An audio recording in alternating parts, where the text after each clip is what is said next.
here, let me put it forward to you and run the show. All right.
Get the chairman's remarks.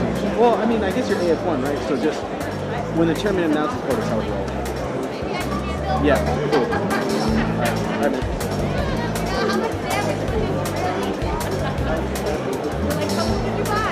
yeah, true. Just so you're tracking who we are going to roll the chairman. Says.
They gonna be in the way.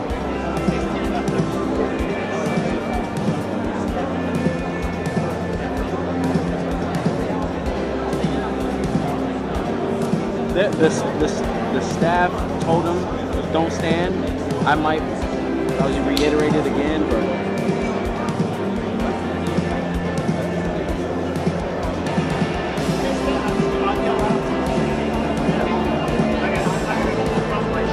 yeah, facts. We gotta do what we gotta do.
They do, they're gonna have to sit down.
Good. I know what's going to happen. Everyone's going to raise their phone. And that's what I'm going to yell.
back to Nightline.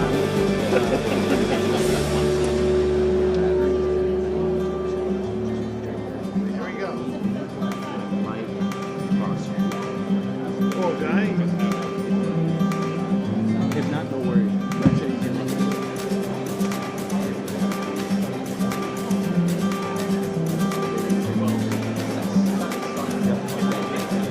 No worries. Right side. Going off.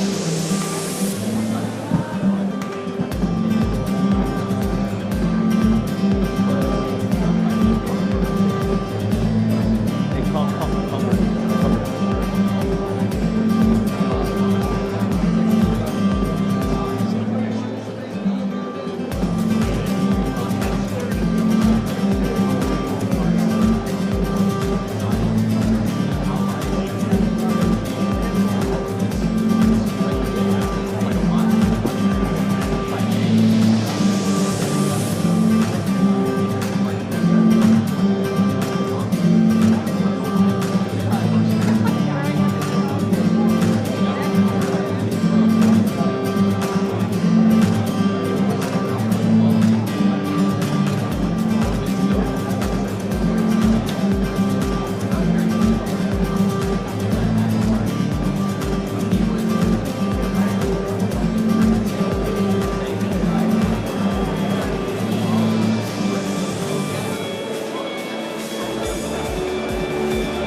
We got the credentials in the perfect valley.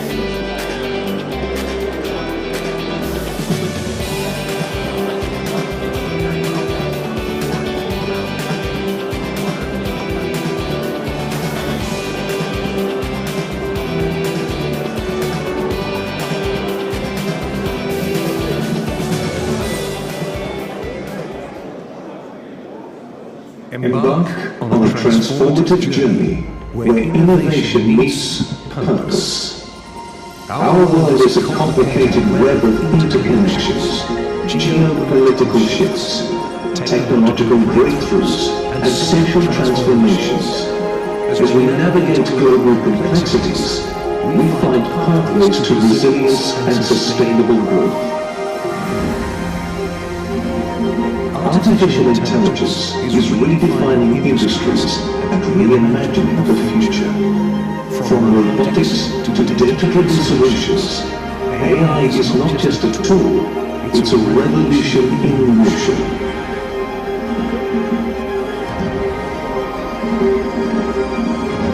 Biotech is rewriting the blueprint of life and leading us into an era where genetic innovation transforms our evolution.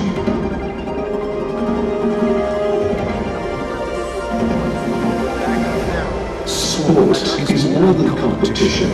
It's a catalyst for vitality, unity, and well-being. The fusion of technology and athletics propels human performance beyond boundaries.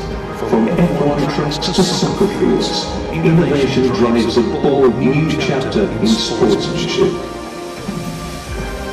Visionary investors and innovators show us that the power of transformative technology is within our grasp.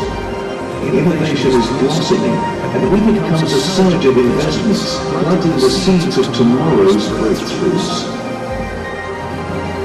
We must not forget about our planet. We need to protect our precious Earth for the next generation. The future is ours to shape if we invest with purpose. Welcome to the 3rd edition of the FII Priority Summit, Miami.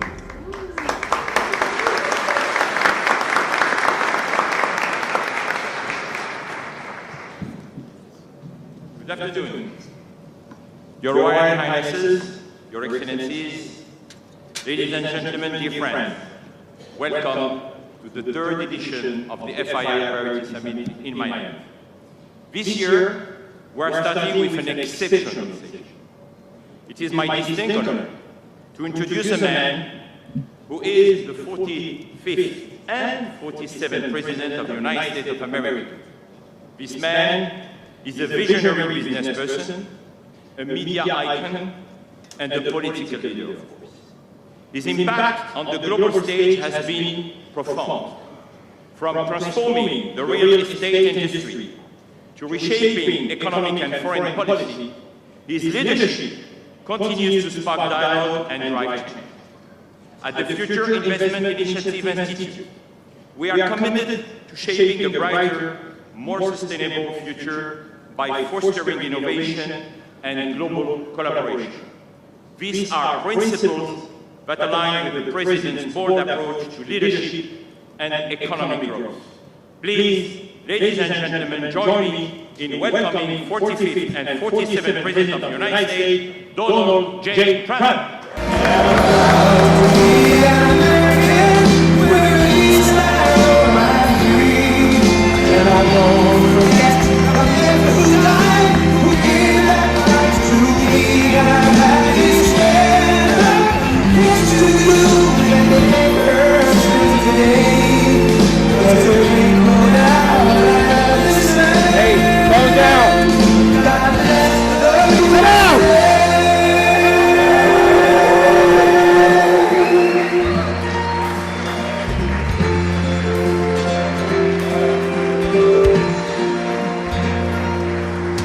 From the lakes of Minnesota to the hills of Tennessee,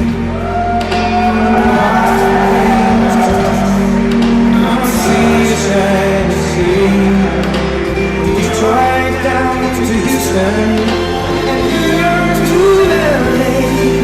There's a pride in every American heart. There's a life we stand and say.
group. This is, you have to see outside, it's going wild outside with a lot of love for all of us, I guess.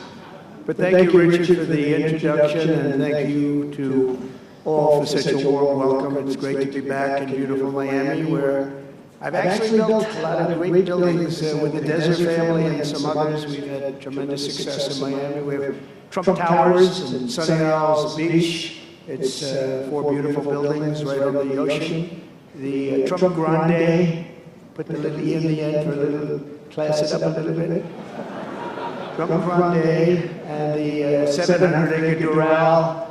It's a tremendous country club, and it's actually the most successful country club in the U.S., where I was just given approval to build 1,500 units, and I couldn't care less about building units. When you're president, who the hell wants to build units? I've been building units all my life.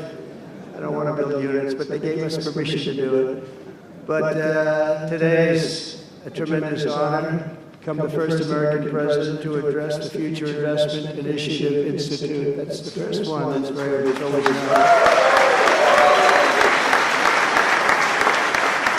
And I want to thank Mayor of Miami, Francis Suarez, for being here. Thank you very much, Francis. Hi, Francis. And thank you for the endorsement when I ran. I was very appreciative. Along with the Mayor of Miami Beach, Stephen Miner. Stephen, thank you very much. Thank you. Thank you, Stephen. Thank you very much. And numerous American business leaders, some of the biggest business leaders actually anywhere in the world, and many distinguished guests from the Middle East, and in particular the Kingdom of Saudi Arabia, a special place with special leaders.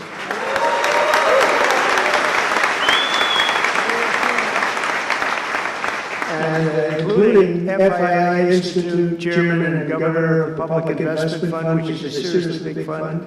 Yasser, I see you there. Stand up, Yasser. Everyone knows Yasser. Thank you. Great guy.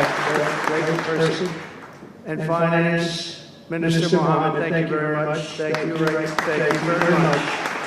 Good to see you guys. That's a pretty good Finance Minister of that part of the world. That's not bad. Other parts of the world, not so good, but that one is good. And many other senior government leaders. I also want to recognize the Kingdom's ambassador to the United States, Her Royal Highness Princess Rima. Very popular. Wow. That's very nice. Sitting next to Elon. Wow, that's, you couldn't do better than that, huh? As well as my own special envoy to the Middle East, who's really done a fantastic job, Steve Witkoff. Thank you. And Michael Waltz is here. Where's Michael? Michael's been so busy. They've been going back and forth and back. And a woman who's just voted the most powerful woman anywhere in the world. I'm going to go with Princess Rima, but she was voted the most powerful woman anywhere in the world, Susie Wiles. Thank you. Most powerful woman, that's pretty good. We have to talk to you about that, Susie. It's pretty good. And also, we all know Jared Kushner, a very special guy. Thank you, Jared. Thank you, Jared.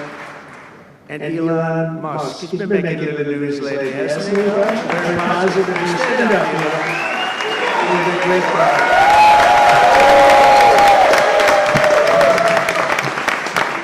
We did a little show last night. I heard they got very good ratings too, by the way. Hannity. Sean Hannity was fantastic. A fantastic man, fantastic guy. And he did a show. And it was great being on the show with you last night. I come today with a simple message for business leaders from all across the nation and all around the world. If you want to build the future, push boundaries, unleash breakthroughs, transform industries, and make a fortune, because you want to make a fortune. Most of you have already made a fortune, I don't want to say it. There's no better place on earth than the current and future United States of America under a certain president named Donald J. Trump. I think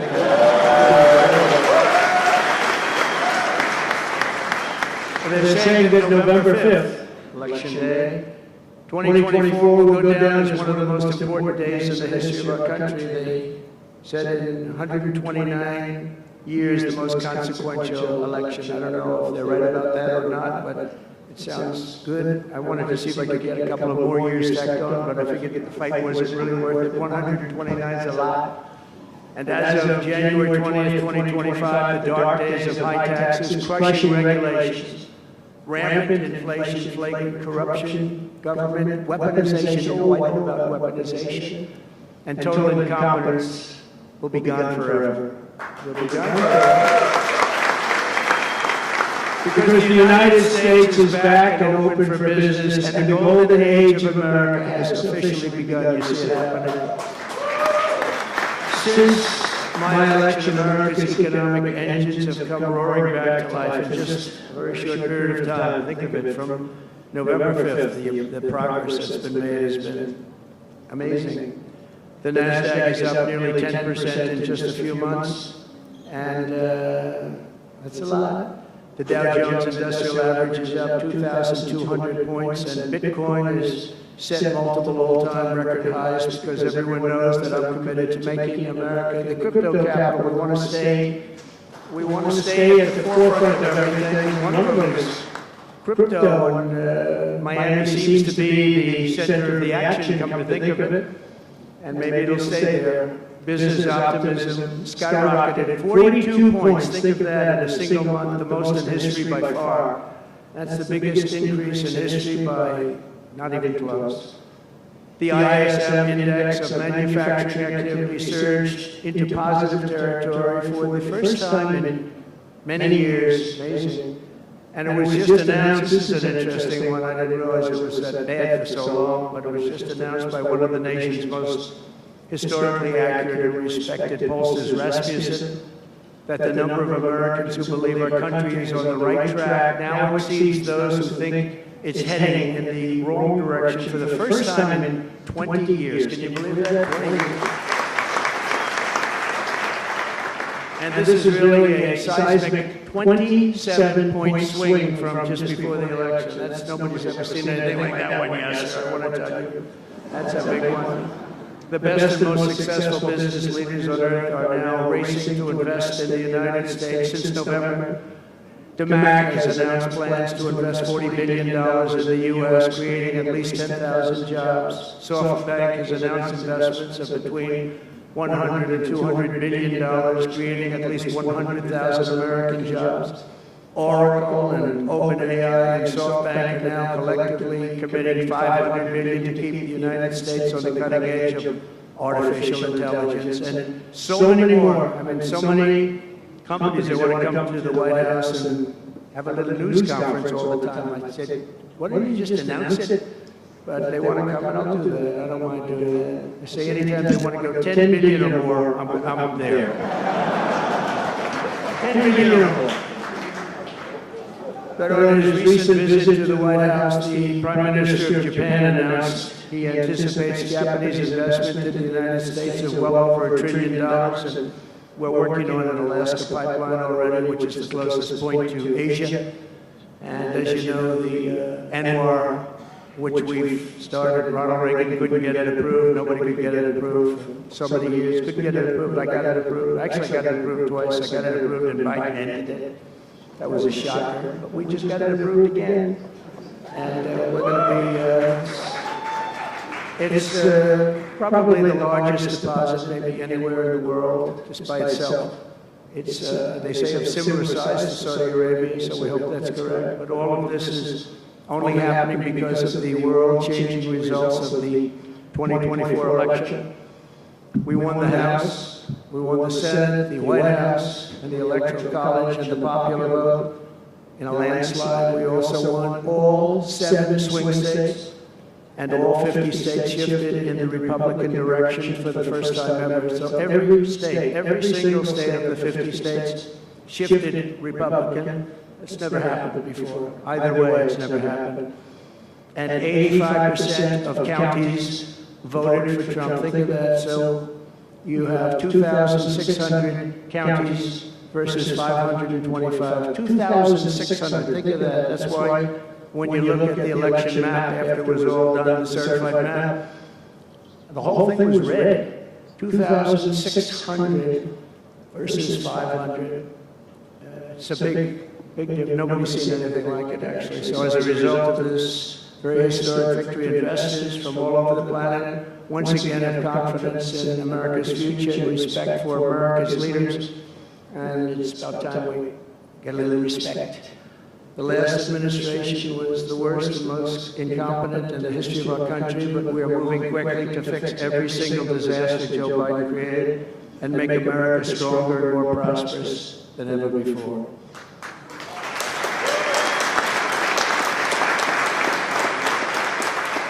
Our first and most urgent mission is to remove the criminals that Biden allowed into our country with the ridiculous and very dangerous open borders policy. They came from all over the world. They came from prisons and jails. They came from mental institutions and insane asylums. They were gang members. They were drug lords. They came from all over, and they were allowed to come into our country.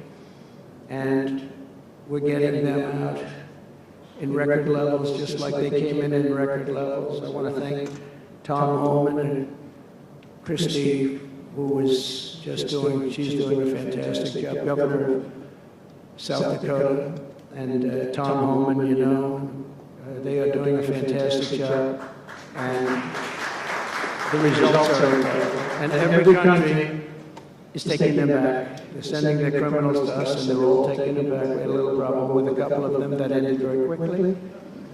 And some said, we don't really want MS-13 back in our country. But I said, congratulations, you're taking them back. And they took them back.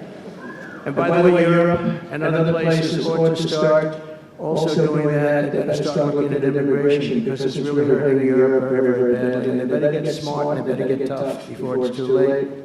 We're also working to end the highest inflation in our country's history, all caused because they played with our energy policy and wasted money on the Green New Scam and other things such as that. And they wasted money at never seen before levels. If Joe Biden had simply held federal spending at the pre-pandemic levels we had in 2019, we would have virtually no inflation. We're trying to balance the budget immediately, and because of the tariff income, which is really, it's already turned out to be amazing, actually. It's really meant more for bringing countries and companies into our country, but it's, the numbers are rather staggering. Because we're the big piggy bank that everybody wants to be. And they can play games and they can say, well, there'll be retribution and, you know, equal this and that. But they can't be equal. But we want to keep it so that we're the big piggy bank. And if we had years like we did the last 4 years, that wouldn't have lasted too long. We're not promising it, but, you know, all of these things could happen. We hope to balance our budget. So I don't want to promise it, because if I do and we come about $10 short, the fake news media back there would say, we have breaking news. He did not make it. He did not make it. But we'll get it done very soon. It might not be this year, but it could be this year. Actually, we have a chance of getting it even this year, which people would be shocked at, because they were talking about 10 years, 15 years, 20 years from now. When I took office last month, we inherited the consequences of inflation. That was more than 4 times what it was when I left 4 years ago. Think of that. I left, it was at 1.4%. And the annual government spending over $1.5 trillion more than projected in 2020 alone. 1.5 trillion. But under the Trump administration, all of that is changing faster and more dramatically than anyone ever thought possible. They didn't think it was possible to do what we've done in just a very short period of time. We've accomplished more in 4 weeks than most administrations accomplished in 4 years. On my first day in office, I imposed an immediate federal hiring freeze, a federal regulation freeze, and a foreign aid freeze. I signed an order creating the Department of Government Efficiency and put a man named Elon Musk in charge. Thank you, Elon, for doing that.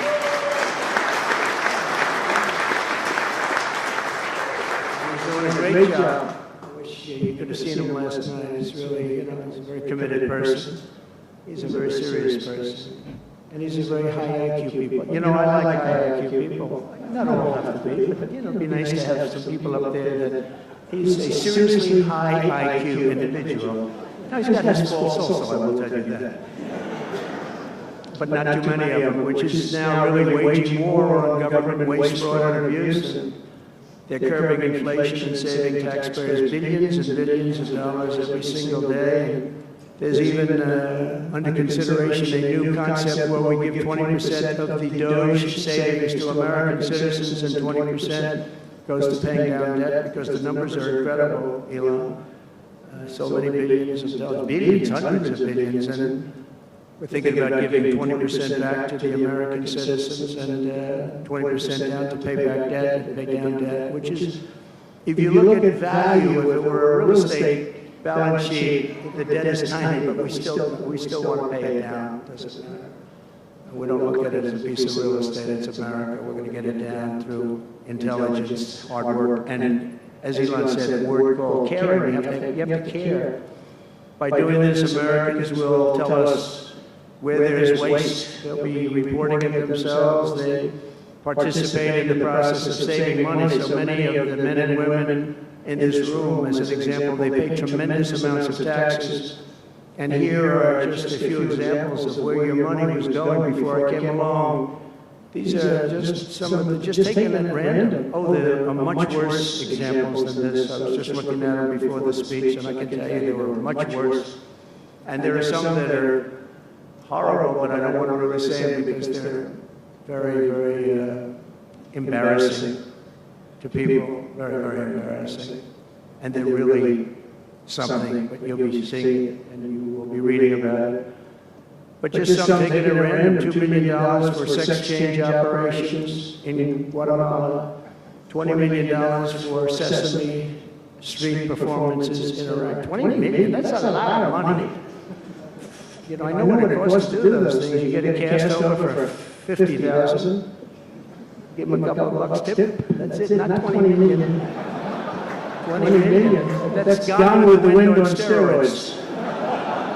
$101 million for 29 diversity, equity, and inclusion contracts at the Department of Education. Wow. And we've also canceled all of these, saved all of this money. And again, this is just a small sample. This could go on, I could read them all day. $520 million for a consultant. I want to know who's that consultant. To do ESG, that's environmental, social, and governance investments in Africa. $25 million to promote biodiversity conservation and illicit livelihoods by developing socially responsible behavior in Colombia. $40 million to improve the social and economic inclusion of sedentary migrants. Nobody knows what that even means. None of this stuff. Everyone's trying to figure out what the hell does it all mean. $42 million for social and behavior changes in Uganda. 40 million is a lot of newspaper ads in Uganda. $70 million for research of evidence-based solutions for development challenges. $10 million for Mozambique medical male circumcision.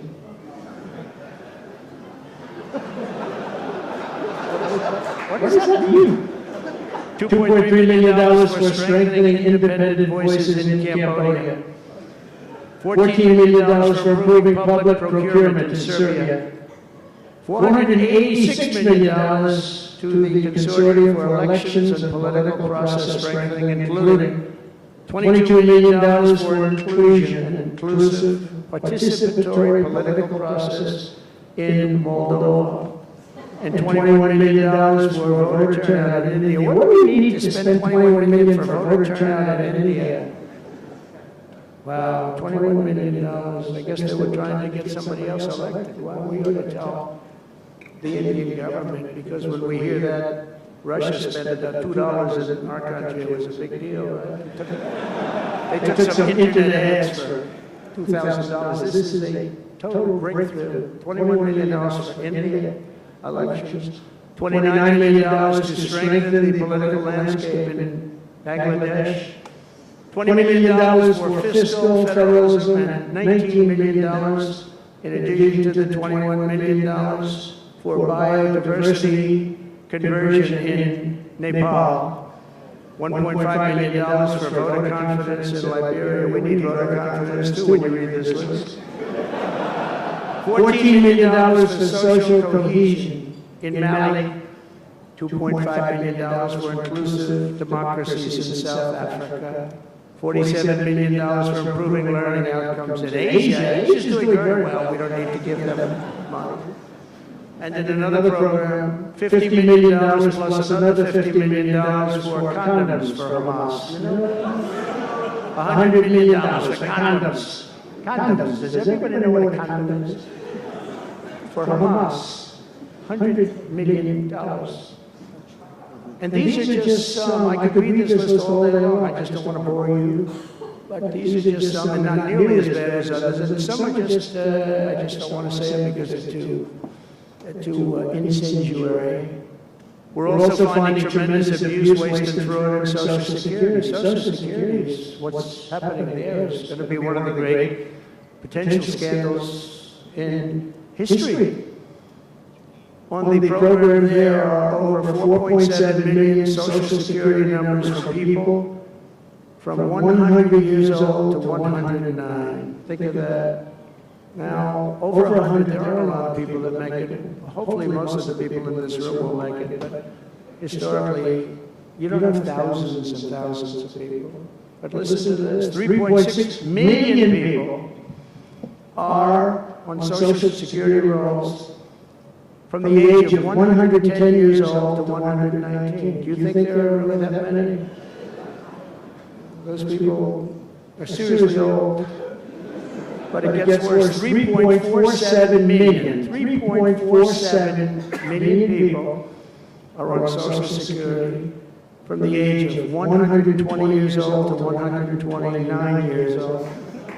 3.9 million people are on the age of Social Security from 130 years old to 139 years old. Now, the all-time record, I heard, is a woman who was 127 years old. That's the record. A woman from a certain country where they have actually people that live pretty long, actually, and she was 127 years old. That's pretty old, but we're topping her by millions. 3.5 million people from the age 140 to 149 years old. 1.3 million people are on Social Security from the age 150 to 159. And over 130,000 people are on Social Security over the age of 160 years old, okay? Including 1,039 people, think of it, over 1,000 people between the ages of 220 to 229. And one person between the age of 240 years old to 249. And the record topper, there is one person on Social Security who's 360 years old, which is approximately 110 years older than our country.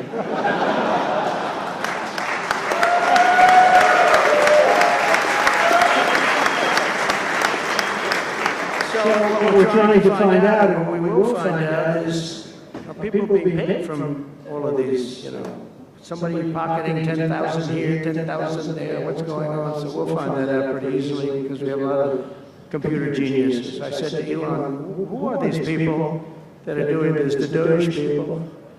I said, who are they? Where do they come from? He said, well, number one, they love our country. Number two, they're really genius at computers. So nobody's going to fool them when they go in and they see some bureaucrat that's scamming the country, and they try and talk about, you know, certain computer language. These people say, no, it doesn't work that way. These are people that have a natural ability as you know, brilliant computer people. And it was very interesting when he told me that. I said, that's what you need today.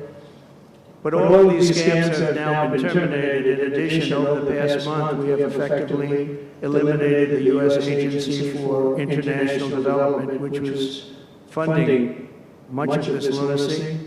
We virtually shut down the out-of-control CFPB, escorting radical left bureaucrats out of the building and locking the doors behind them.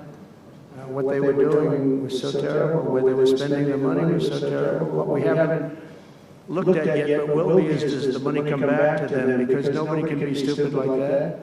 And they're not stupid, they're smart, actually. You know, why are they doing that? Does money come back to them? So we'll figure that out pretty easily, I think, and quickly. But I've ended all of the so-called diversity, equity, and inclusion programs across the entire federal government and private sector, and notified every single government DEI officer that their jobs have been deleted. They're all deleted. And it's interesting, even these companies that have tremendous amounts of money.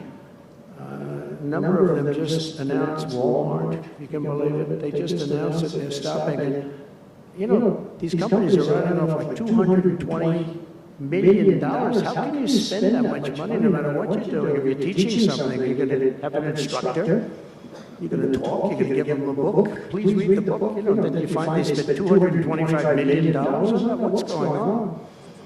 And we were going in the wrong way. You know, military was really, although I tell you, you know, we defeated ISIS with our military in 3 weeks. General Raisin King, he's a real general, not a television general. And 3 weeks ISIS, and I asked him, and I saw some of his people that were so great, the soldiers. We have the greatest military in the world. We don't have the greatest top leadership. That's why Afghanistan was such a horrible situation, so embarrassing, and so many other things. But when we want to, with proper leadership, there's nobody even close to us. We have the best equipment in the world. We make the best equipment in the world. But we have the best military. You know, we never fight to win. We fight to just keep it going forever. And when we fight to win, there's nobody that can even come close to us. But I was talking to General Dan Kane, we call him Raisin Kane, and I was told it would take about 4 years to defeat ISIS, and he did it in 3 weeks. I said to him, what do you think, General? How long will it take, sir? I think we should do it in less than 4 weeks. You're going to have time left over, and he did that. And we were told by the television generals it would take 4 years, so we did it. That's when I went to Iraq. I flew to Iraq, and late at night, the dark of night, all the windows closed, all the lights off in the plane, Air Force One. And we flew in, and it was pretty amazing. I'll tell you, we were landing, and there were no lights in the plane. Sir, we have to turn off all lights. I said, we spend $9 trillion, and we have to fly in Air Force One with the lights off. And I went up to the pilot, said hello. And by the way, these guys are like central casting. These are the best-looking human beings. Everybody's like perfect. The most handsome people, the best-looking people you've ever seen with the flat tops and the whole thing. And I was a little concerned because the lights are off, and everything's off, and even the lights where he was were down, very dim, very dim, with all of the lights on the fancy dashboards of the plane, of Air Force One. We're getting a new Air Force One, and they can never finish the damn thing. I'm getting 2 of them, actually. But we may have to go a different route because it's taking them a long time. We're going to get military that's going to start building. We're going to get people to start building properly again in our country because they don't build properly. This is long. But we're up there, and I'm looking at these people, and again, I say they look like Tom Cruise, but better. Stronger, tougher. And I like Tom Cruise, but these are better. And they said, are we okay, Captain? Yes, sir, we're fine. But I'm looking out, I don't see any lights, and we're landing. And I'm used to that. I like to sit with the pilots a lot and respect the pilots greatly. And we're up there, and we have the computer. I call it the computer voice, where it goes 1,900, 800. It's feet. Your feet above ground, so that means you're very low. And I'm looking down, and my eyes are pretty good. I don't see any lights. And the computer goes out. It sounds like an intelligent individual. It goes 1,000. We're 1,000 feet up. It's a 10-story building. There's a big plane. And then it goes 900, 800, 700. I said, Captain, we don't see any lights. Is everything? Yes, sir, everything's fine, sir. We'll be landing in 3 minutes. And then it goes like 600, 500. Captain, we okay? And then he goes 400, 300, 200, and I'm saying, man, there's nothing out there. And then he goes, boom, perfect landing right on this thing. There are no lights on the runway. There's no, I don't know how the hell they do it, but I'm sure as hell glad we had somebody that knows how to fly. But they didn't want to have any lights because they didn't want the enemy after spending, you know, years and trillions of dollars. We have to land with Air Force One with no lights on the runway. But they were incredible people. And then I got out of the plane and actually asked my people, and I said, excuse me, I was very brave sitting in that cockpit. Am I allowed to give myself the Congressional Medal of Honor? And they said, I don't think so, sir. I said, well, I thought that was extremely brave. But now here's the problem with saying a story like that when you're a kid. The press will say, President Donald Trump wanted to give himself the Congressional Medal of Honor. Headlines all over the fake news. We go with the fake news, but we're all wise. But it was something, and then I went down, and it was the same thing. I'm standing on the top, and I look down, and there's these handsome people. Everybody's like from a movie set. Good-looking guys. I get down the stairs. What's your name? My name is Kane, sir.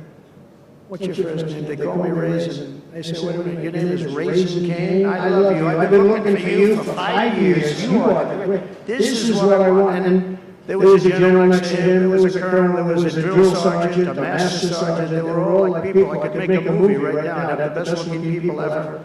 And they were great. And then I went in and, sir, would you like to rest before bed? No, I don't want to rest. I don't want to rest. I've been resting on the plane. Other than the last few moments, which were quite harrowing. And I said, I don't want to rest. He was thinking about Biden in advance, you know? Biden would have gone there, would have rested for days. And then they wouldn't have a meeting. He'd just go home. No, I said, I don't want to rest. I don't want to rest at all. I want to go. So we went into this like bunker. And we had a lot of very good, talented people. And that's when I asked them. I said, you know, I'm hearing it's going to take a long time. No, that's not right, sir. It's not going to take a long time. We'll have it done in 4 weeks. I said, how can you say 4 weeks when in Washington they said 4 years? He said, 4 weeks, sir. We'll hit them left, we'll hit them right, we'll hit them up the center, we'll hit them underground and overground, we'll knock the hell out of them, sir. And I said, why is it that they said so long? Because they wouldn't let us fight. And we're very far away. They want us to fight from this airport. We're very, very far away, sir, and they want us to fight here. We have many substations out, sub-airports, they call them, remote airports, where they build them in the sand, and we have many of them, and I'd use them all, sir. And I would hit them so hard from so many different directions. I said, well, what do you think? He said, you just let me know. I called him back, and I said, go ahead and do it. Are you sure you can do this, General? I said, yes, sir.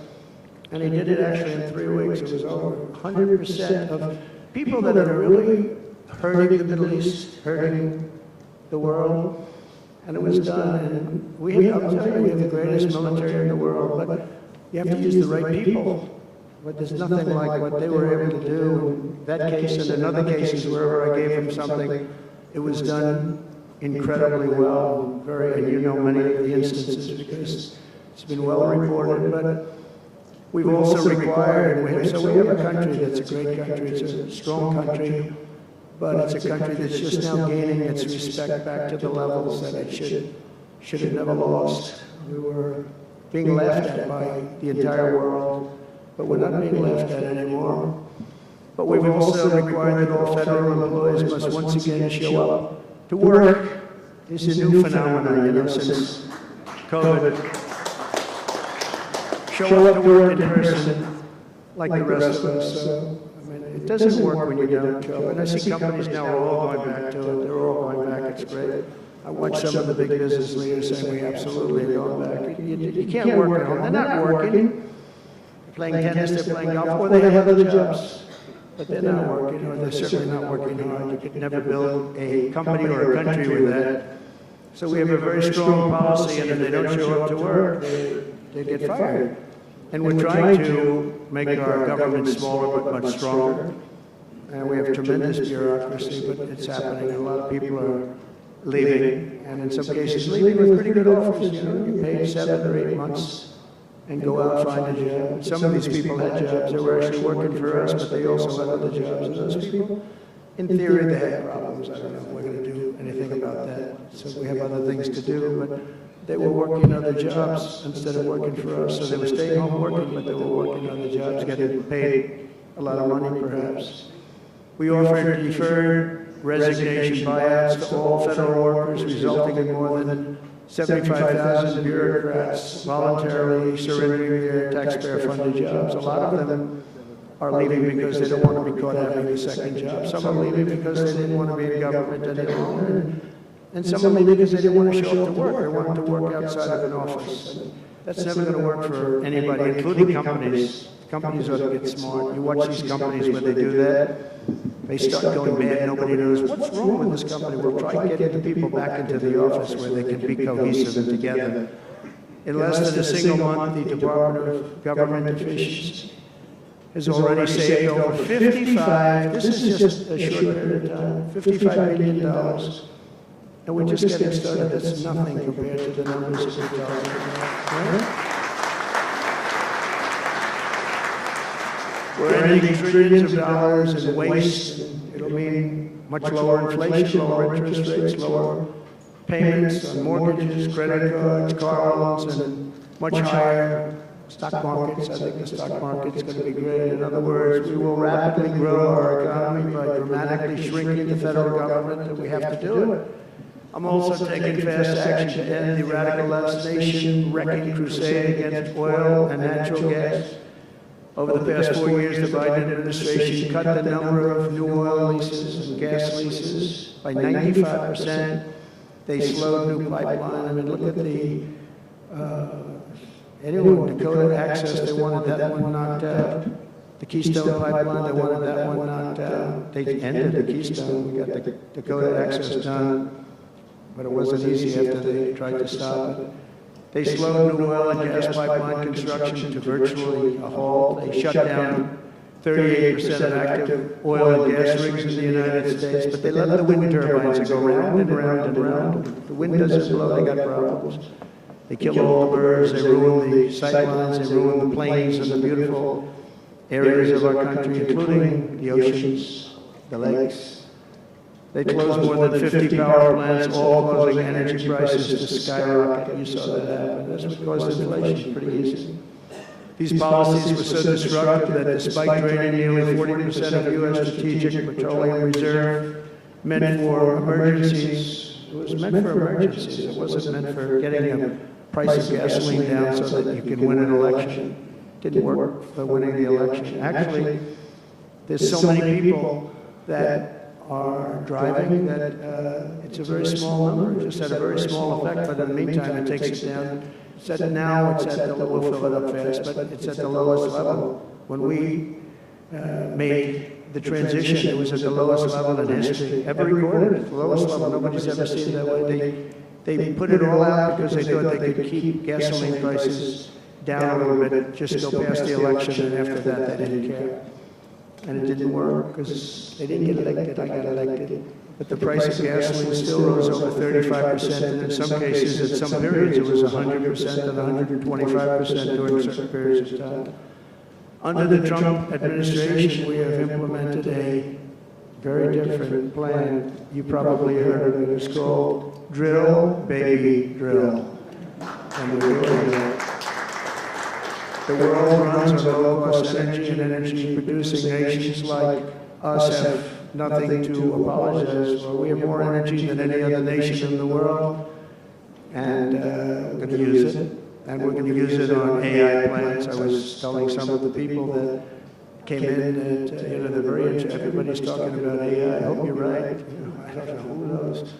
But Ilana, they're right. They're right going all AI. They are all in for AI. The problem is, to do it, just in our country, you need twice the electricity just to open up and be the top of AI. You need twice the electricity that we have right now in the entire country. You take all of the electricity you need more than twice. You need twice, you need double what we have right now just to fuel this new industry that's growing. I was amazed when I heard that number. And they all said, how can we do this? Because, you know, in China and various other places, you can probably get it with the shake of a hand. But in our country, you can't, but now you can because we've declaring a national emergency in order to get fast approvals. And we're going to have, if you build a plant, you're able to build an electric generating facility right next to your plant. So you'll be making your own. You won't have to count on utilities. You won't have to count on an old grid that could fail, could get hit by something, bad things or good things. But you're not going to have to. You're not going to have to worry about grids. You're not going to have to build your plant, and you'll build your essentially you become a utility in a way. You build your own electricity. If you want to build extra and put it out and get paid for that, you'll be able to do that. You can put it back into the grid, but you're going to be able to build with your plant a generating facility. And we're going to get you Lee Zell, head of the environmental. The environmental group, various groups, and we've got them unified now, but we're going to get you very fast approvals. They'll be approved so fast, your head will spin, and we're going to get that whole industry started. We're going to be the head of it. We're leading right now. We have the greatest brain power. We're leading right now, and I expect that we're going to be leading by a lot, but we're going to get you the energy very, very quickly. That would be the one thing that everybody was concerned. How do we have that much electricity when Los Angeles has blackouts and brownouts right now? There's a lack of electricity, but we're going to get it at levels never seen before. I ended the ridiculous Green New scam, halting tens of billions of dollars of wasteful deficit spending, and I withdrew the United States from the unfair one-sided Paris Climate Accord, and I ended Joe Biden's insane electric vehicle mandate because it was just insane. I repealed the last, and by the way, if you want to buy an electric car, it's great. If you want to buy a gasoline-driven car or a hybrid, it's great. Whatever the thing happens to be, I heard hydrogen's hot. The problem is when it's not, you're in deep trouble. Because when that sucker blows up, they don't find the body. So that's one that I said, you know what, let's take a pass on that one. They said it's good, but when it's bad, it's really bad. You find the bodies on trees on the side of a tree. I said, I think we'll pass on that one. We're not going to want that one. But you never know, maybe someday it'll be good, but it doesn't sound like it's off to a good start. I repealed the last administration's very destructive natural gas export ban, and last week we approved our first new liquefied natural gas export license, and we have literally hundreds of people that want to export. I recently met with the Japanese Prime Minister, Shiba, to discuss large increases in American oil and gas exports. They wanted so badly. They said we went to the Biden administration, they wouldn't sell it. They wouldn't sell it. Nobody knows why. Biden didn't know why either. They asked him, I don't know. You want to, they did? Oh, I didn't know that. But we're going to sell it. And the new project in Alaska is going to feed all of Asia. We're going to take care of all of Asia. We have so much oil and gas, like very few people, like very few countries have, like really actually no country has. I also met with Prime Minister Modi of India, who wants to greatly expand India's purchase of American energy, and my administration has also launched the most aggressive deregulation program of any nation in history. Under my executive order, for every one new regulation added, 10 old regulations have to be eliminated. And you know, in our first term, which was actually an incredible success, we had the greatest economy in history until COVID, and even after that, we did great. The stock market was higher. If you think of it, it was higher after the fact. After we went through that whole thing, it was higher than it was just prior to COVID coming in, which is a pretty amazing thing. But we did a great job on that, but it was a terrible thing for the world. The whole world suffered. It suffered terribly, including China, including other countries. It was a terrible period of time. But despite that, we did well. But we had the greatest economy in the history of our country. And I think this time we're going to do even better. We were artificially hurt by COVID. We had to focus on that instead of focusing on, but just prior to COVID coming in, there's never been anything like what we did, what we achieved. And even after, we did very well, and especially considering what all of us had to do with COVID. Some nations were hit so badly, it's just unbelievable what happened to them. As part of our effort, I've signed executive orders to keep the United States at the forefront of artificial intelligence and to end Joe Biden's war on Bitcoin and crypto. We ended that war totally. That war is over. They were very hostile toward them until the very end, just because there's so many people on Bitcoin and crypto that just before the end, the SEC came out and they were being very nice. I was so nice to people because so many people were being indicted for no reason whatsoever. Very political group of people. It's all they did was they liked indicting people, but they were being indicted, and many of those indictments were dropped just before the election because they said, wait a minute, there's 100 million, 125 million people using this, and they didn't want to have, all these people being voted against. But by the time they did that, it was too late. We had that vote entirely, I think. I think anybody smart that believed in that, and there were a lot of people believing it, anybody that was smart voted for Trump. And they pulled the indictments. So I see people that were indicted, they said, I saved your life. I saved your life. Because if they thought that, they actually thought that I was doing this, they said, why is Trump doing it? Is he doing it for political reasons? I don't do anything for political reasons. I do what's right. I do it. I want to be at the forefront of every industry. So, I'll be working with the Republican Congress to pass the largest tax cuts in American history, and that includes, obviously, we have to extend the Trump tax cuts, which were, until now, the largest. We're going to dramatically cut taxes for families and for workers and for companies, including no tax on tips, and hopefully no tax on Social Security, and no tax on overtime. And that overtime one is a sleeper, because I think a lot of people are going to be spurred on to do a lot of extra work when they hear that. A lot of companies really like it, a lot of people really like it. The new Trump tax cuts will also include 100% expensing for new factory construction in the United States and anything else that you're going to buy with capital. If you buy something that is going to be good for our country, we're going to let you expense it, 1 year expense. And I did that the first time, and everybody said, can you go back to that? Now you still get, I guess, 40% or whatever, but pares down. But we're going to bring that right up to the top level. I think that had a lot to do with the success that I had during my first term. And we'll substantially cut taxes for all domestic producers of oil and gas and just about everything else that they produce.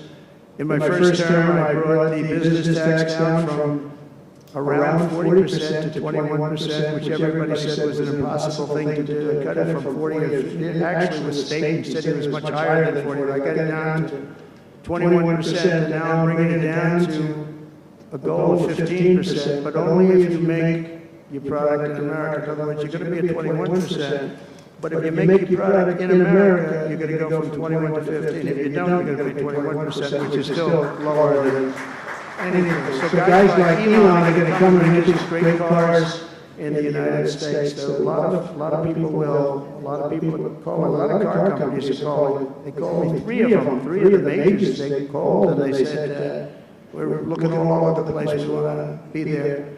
I'm going to be announcing tariffs on cars and semiconductors and chips and pharmaceuticals, drugs and pharmaceuticals and lumber probably and some other things over the next month or sooner.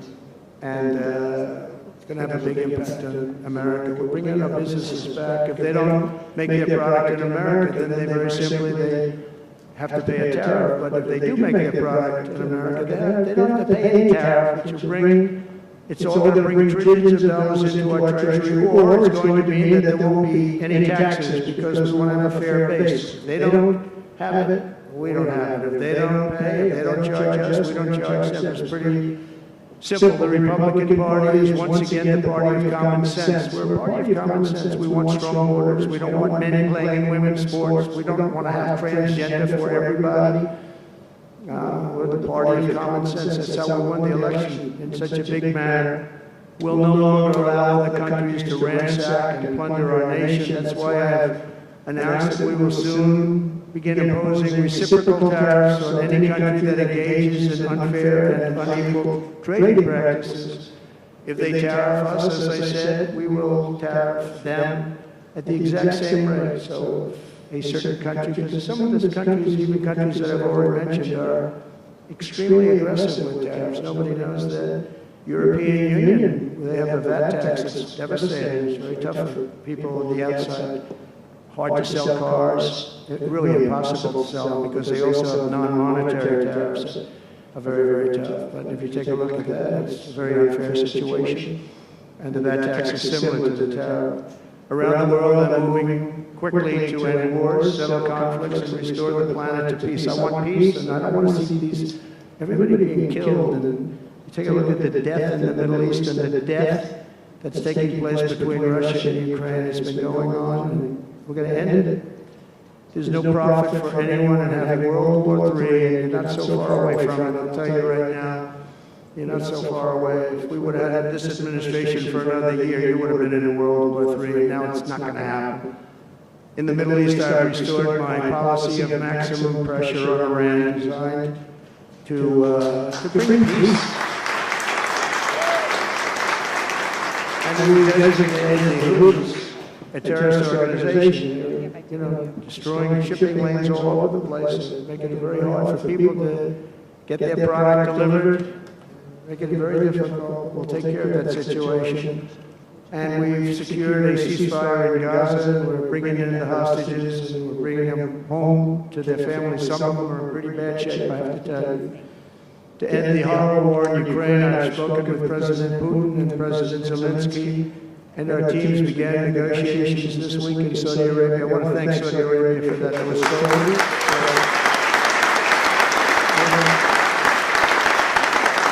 and I want to thank, in particular, we have so many of the people, Yasser, Mohammed, all the people, but in particular, we have to thank Crown Prince Mohammed bin Salman for hosting these historic talks. And talks that went very, very well. Steve was there, Steve Woodcock was there, Michael was there, Michael Waltz and others, and they really went well. It's a big step. We've got to get that war over with. You have to see the people that are dying. I look at the pictures, the satellite pictures of the field. It's a level field. And it looks like a modern-day version of Gettysburg. And you know what that means. It is just carnage. It's horrible. And, you know, it's not American soldiers.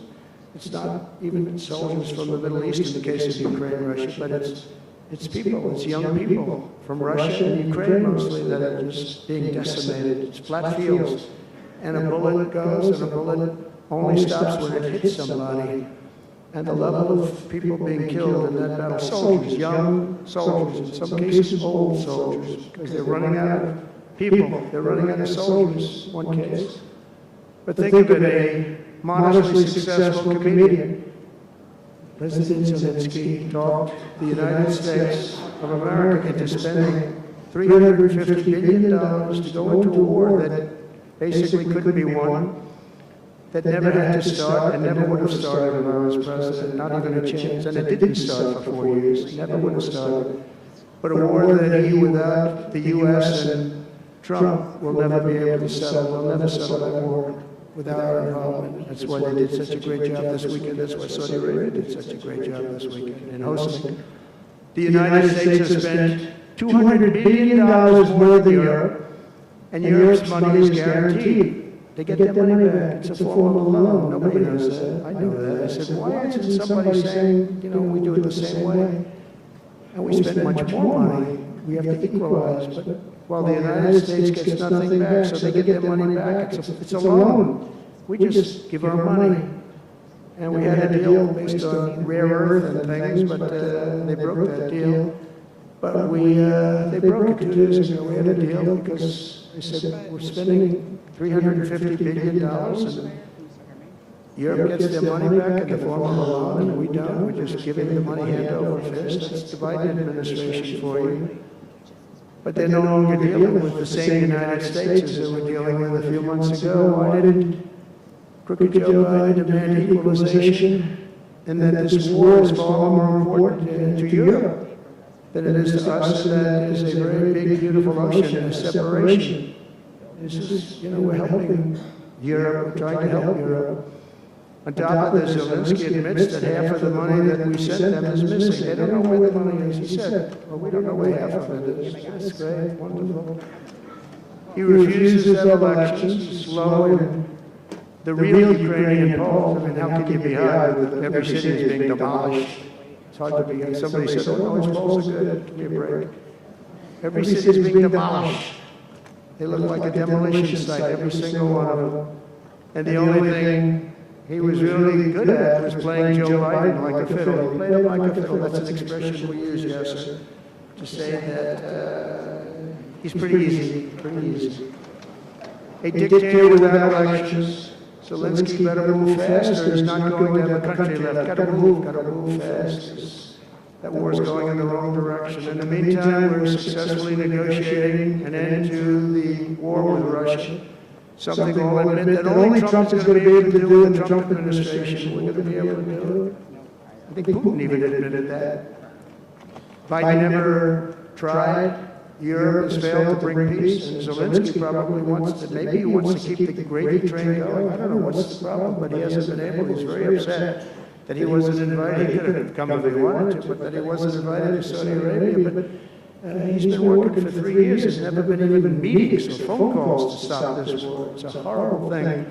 I figure Russia's lost 900,000 soldiers. I think that Ukraine's lost probably 700,000.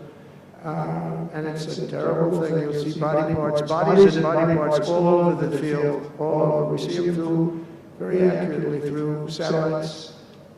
I love Ukraine, but Zelensky has done a terrible job. His country is shattered, and millions of people have unnecessarily died.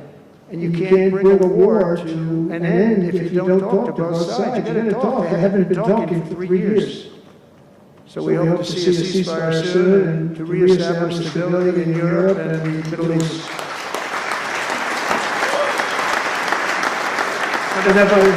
Thank you very much. As I've said before, it's my hope that my greatest legacy will be as a peacemaker and a unifier. That will be a great legacy. So in conclusion, the golden age of America is upon us, and I'm inviting everyone here today and every citizen across our land to take part in the most extraordinary period of peace, prosperity, growth, innovation, wealth creation, and expansion the world has ever seen. We're on our way. I mean, everyone's talking about us. 3 weeks, we're in there for a couple of days, more than 3 weeks, and everyone's talking about it. You have to see the crowds of people outside. It's pretty amazing what's happening. We're on the verge of soaring markets, surging incomes, booming production, groundbreaking technologies, thrilling discoveries, and a quantum leap in the quality of life.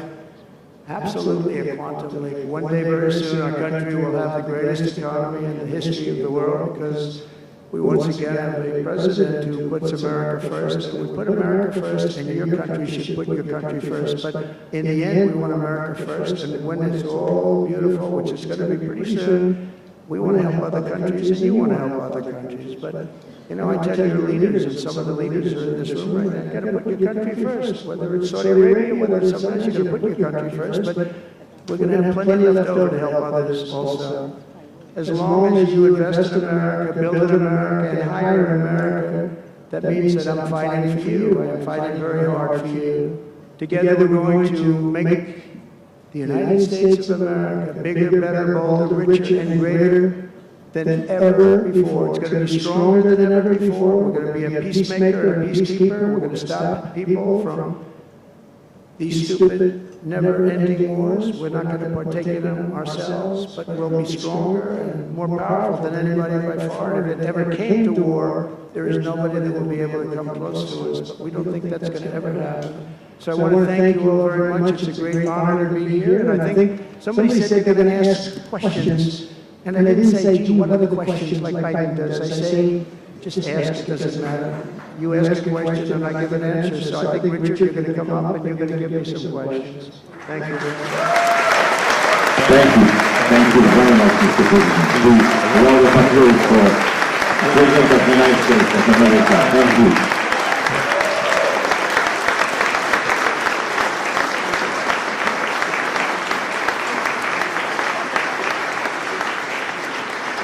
Mr. President, Thank you for accepting to take a few questions.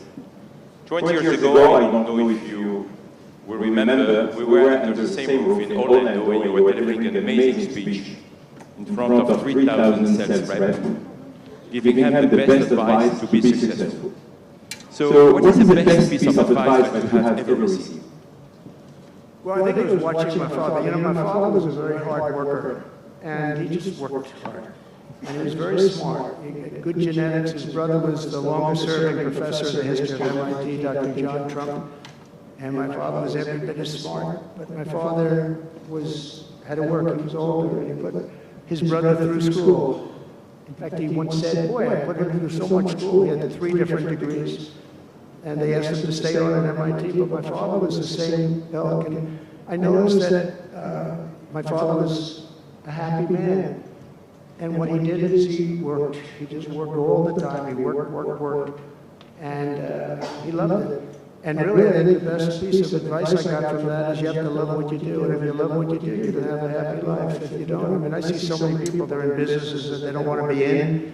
They're in businesses that, you know, they're bored in or they're not good at, they don't have a natural ability at it. There is such a thing as natural ability, whether it's sports or acting or anything else. I mean, some people have an ability for something, try and find that ability, but you have to love what you do. If you love what you do, you're going to be, at least you have a good chance of being successful.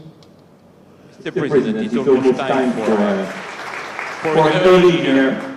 So if you are throwing a dinner party, and you can invite 3 fascinating guests, living or dead, who would you bring? Well, they're all sitting right in the front row. Yes, sir. Are you ready? Mohammed, are you ready? Steve, Rick, and we have history of the most important person, at least until the World Cup is over, is here. Johnny, stand up. He gave the United States the World Cup. Johnny, thank you very much. I didn't know you were here. That's very good. He's the king of soccer. That's not bad. And you've done a fantastic job. You know, but it's very interesting. When I was president, I got the World Cup, and I got all of the, you know, we have the 250 anniversary, so that fell in this administration. That's a big deal, 250 years.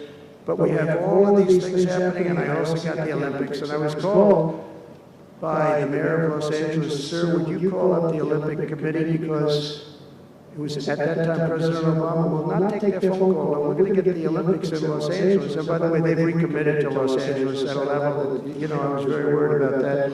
And they've, the opposite, you know, somebody could have said, "Well, we're going to do it someplace else." Until they have actually recommitted, they're going to make it bigger and better than ever. So, but I had the Olympics. So I got the Olympics, I got the World Cup.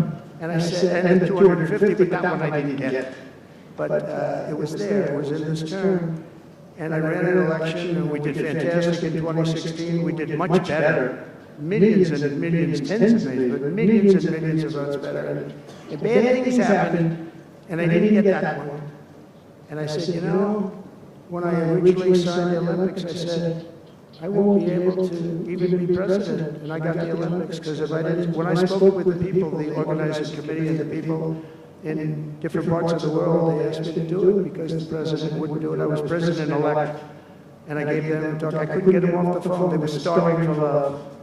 And the bottom line, they gave us the Olympics, and I said, you know, isn't it sad I won't be president? Then we had the election result, and now I'm president for the Olympics and for the World Cup. So I'm very happy about that, Johnny. Thank you very much. Thank you. I'll be there. I promise I'll be there. And by the way, Mr. President, backstage you have a gift from Gianni. He gave us the first ball with your name, which will be played for the World Cup in America. It's going to be great. Thank you, John. Very much. I doubt that any day you will take a sabbatical year, but if you could take a sabbatical year, Mr. President, what unconventional thing would you do? Sabbatical. You don't work for 1 year. But you said Sabbath. It's a big difference. It's almost the opposite when you think about it. I think what I do is, look, what I'm doing now is the most exciting job in the world. It's a hard job, not an easy job. It's a nasty job. It could be a lot easier with, you know, I think that the news media has to straighten themselves out because people are getting it. You know, they're losing tremendous popularity and they've lost their prestige and they've lost their credibility. And I think it's a very important thing, the news media, but I think they have to straighten themselves out because the people are going around them now. They have so many different things with like Elon with X, which was a big thing, and we have Truth, which has been fantastic, and we have so many other things that you don't really need traditional. But I will tell you that there is just nothing I could do to enjoy my life, whether it's that or anything else that it is, because this is the only, I had to make a big decision, and it was a very risky decision, because if I would have lost, my life would have been a much different life. It would have been a very nasty life. They were going after me at levels that nobody's ever seen before. Not Andrew Jackson, not Abraham Lincoln. You know, the historians say that the president that was treated the worst by far by the media and overall was Andrew Jackson. In fact, his wife died of heartbreak. They were treated really rough, and Abraham Lincoln was second, but he had a civil war, you can understand that. But nobody was treated like me, nobody. And I will tell you, you learn a lot about yourself, but there's nothing I'd rather do. I had to make a decision, do I do this? Because if I lost, it would have been very, very bad. It was dangerous, actually, very dangerous in so many different ways. And I decided to do it, and I said, I have to win, because if I don't win, I spoke to a friend of mine the other night, he said, you know, if you lost, it would have been very, it was actually Sean Hannity just before we did the interview last night. He said, boy, if you would have lost, you would have had a tough life, you would have had a very tough life. So there was a certain amount of courage involved in this decision to run, and it's a great honor to win by this much, to win all 7 swing states, the popular vote. Popular vote doesn't get won that much by Republicans for whatever reason. I think that's changing because, again, we're the party of common sense and they're the party of some real bad things, and I think they'll change. I think they have to change. It would be wonderful. I'm going to be having lunch with some of the Democrats next week, and it would be wonderful if we could work together. I think working together would be great. But they have to change. You can't get elected on the programs that they want, and that's really what America wants to see. So there's nothing I'd rather do than what I'm doing right now. When we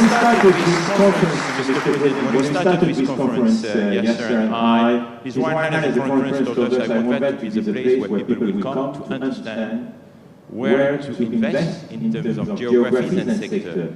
So, what is the best investment you have made in your personal growth, Mr. President?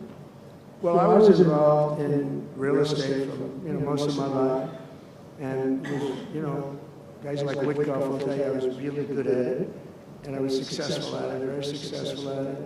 I've been involved in things prior to being president, but during the last 4 years, I followed sort of the trends, and I've made a lot of money with following some of these trends. And, it's, again, it's something that you do. I really believe that some people have instinct. I think I've always had an instinct for making money. I make money. And I went into show business. I had one of the most successful shows on television. I wrote books, and they were all bestsellers. Virtually every book was a big bestseller, some really big bestsellers. And so I don't know, it's whatever I do, I just want to make it successful. It's very important to me. There are many ways to make money. You can be in many different fields. And a lot of it is being in the right country. If you're in a certain country, our country is actually getting very bad, a very dangerous place, actually. Bad things were happening, but if you're in a certain country, you have a chance to do well. And no matter how good you are, if you were born into the wrong country, you're not going to make money. Now, you can do other things. You can attain power, I guess. Maybe it's the wrong kind of power, but it's power. But being in the right country, where you have the right incentives and entrepreneurship, etc., and America has always been sort of at the top, or one of the top, but always pretty much at the top.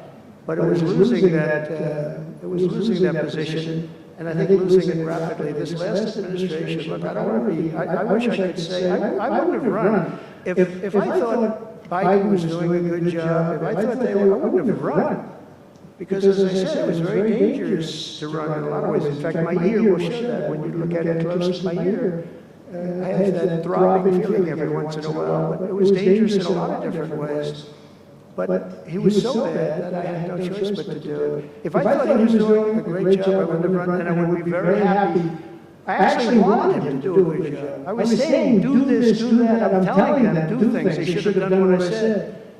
But I would have been very happy not to have run, and frankly, to have seen somebody do a good job. But our country was going to hell, and I really sort of had to run. If you were a historical ruler, would you prefer to rule during war or peace? Well, I want to be, again, a peacemaker, and I want to keep us out of war, but sometimes to do that, you have to have a very strong country, you have to have a very strong military. And as I said, we have a much stronger military than anyone would know. We have the best equipment. And I bought a lot of it. I rebuilt our military in the first 4 years. I rebuilt it. We gave a lot of it away to Afghanistan, to the Taliban. Stupidly, but that's a very small amount. It was billions and billions, but it's still a very small amount relatively to what we built. But I largely rebuilt our military. Now I'm going to have to do it again because so much has been given away, so much has been treated so badly.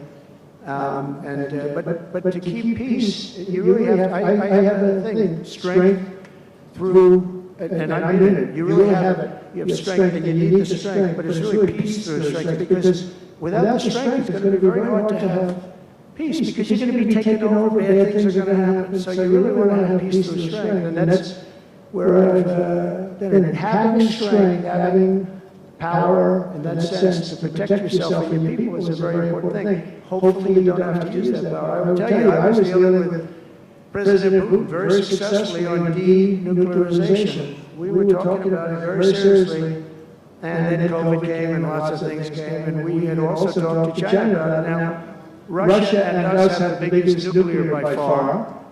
China is not close, but they will be close. In 3 or 4 years or 5 years, they'll be equal. But we were going to talk to China, and I spoke to President Xi about it very successfully. I think we were going to denuclearize it. We would have had to get the smaller nuclear powers, of which there are 4, 3, maybe, but 4 probably, to do something. We would have been able to do that. But I was having very strong talks with President Putin about denuclearization. And, you know, you're president, you get presentations about what we're building, what we're having, the power of weapons, the power of many things besides weapons per se. But I saw the power of nuclear weapons, and we can never let that happen. If that happens, the ball game will be, the world will be destroyed. The power is so enormous. You look at Hiroshima, you look at Nagasaki, multiply that times 500 times, and the world would be destroyed. So you want somebody as your president, or you want somebody as your leader that understands that we just can't let that happen. We can't let other countries get nuclear weapons. Not only Iran, Iran is a good example, maybe the one that people think about, but we can't let that happen. The power of weaponry today is so enormous that the world would disintegrate, so we can't let it happen. Mr. President, if you had to describe the United States of America in just 3 words, what would they be? In 3 words? 3 words. Love, respect, and strength. That's a tough question. That might be my best answer, Russell. It reminds me of high school at that point, but that may have been the toughest question, actually. You think Joe Biden could have done that? I don't think so. Well, we're almost at the end, Mr. President, but talking about the United States of America, what is one cultural habit in the U.S. business that the rest of the world could learn from? What is the best practice? Well, I think we love our families, but I think a lot of the world loves their families. I was speaking to the head of Mexico because I complain constantly about people pouring in. Now our border is the strongest border we've ever had. We've gone from the worst border ever in history to the strongest border. But I was speaking to the president of Mexico, a very wonderful woman actually, and I said, we were talking about drugs, you can't let people come through your country and come into the country. You know, it was not that nice, but they understood what I was saying. And she said something that really got me. She said, I said, you're not a big drug taking nation? And she said, no, we are not a consumer. And I said, a consumer, what is, you know, an interesting word, we're not a consumer nation, we're not a consumer of drugs. I said, what an interesting, and why is that? She said, well, we have very strong family values. I said, but we do too. We do too. We have very strong, our families are devastated by what's happening with fentanyl, and China will not be doing, we're going to make a deal with China, and we're not letting that happen anymore. And I had a deal, by the way, before I left. I had a deal with President Xi where they were going to give the maximum penalty to anybody making fentanyl and sending it into the United States. And the maximum penalty is the death penalty, and it would have stopped. But when the election turned out to be a rigged election, but that's okay. When the election turned out to be, it was an election that shouldn't have happened. All the things that happened. I'll give you an example. We wouldn't have had October 7th, Israel attack. We wouldn't have had Ukraine and Russia fighting. We wouldn't have had inflation. We wouldn't have had all of these things that, you know, happened. But in speaking with her, she said about family values. I said, well, you're not really saying anything there because we have great families too. We have great family values. She said, plus we advertise a lot. I said, ooh, you mean you advertise about how bad drugs are? Yes, we do. We spend a lot of money on advertising. And I said, unbelievable. That was such a great conversation because we're going to spend hundreds of millions of dollars advertising how bad drugs are so that kids don't use them, that they chew up your brain, they destroy your teeth, your skin, your everything. And I thank you for that. You know, I make so many calls and I never learn anything from anybody. I know everything and I never learn anything from anybody. And I spoke to this woman, as soon as she said it, she didn't have to say exactly what, I said, exactly, what a great idea. And I think we're going to have, and I saw pieces of it, we're going to go in with $100 million and then another $100 million initially. But I saw some of the ads and they are really violent. I said, you have to make them strong. Your skin practically comes off after a period of time. You lose your hearing. You lose your teeth. It is terrible. And we show this happening to people.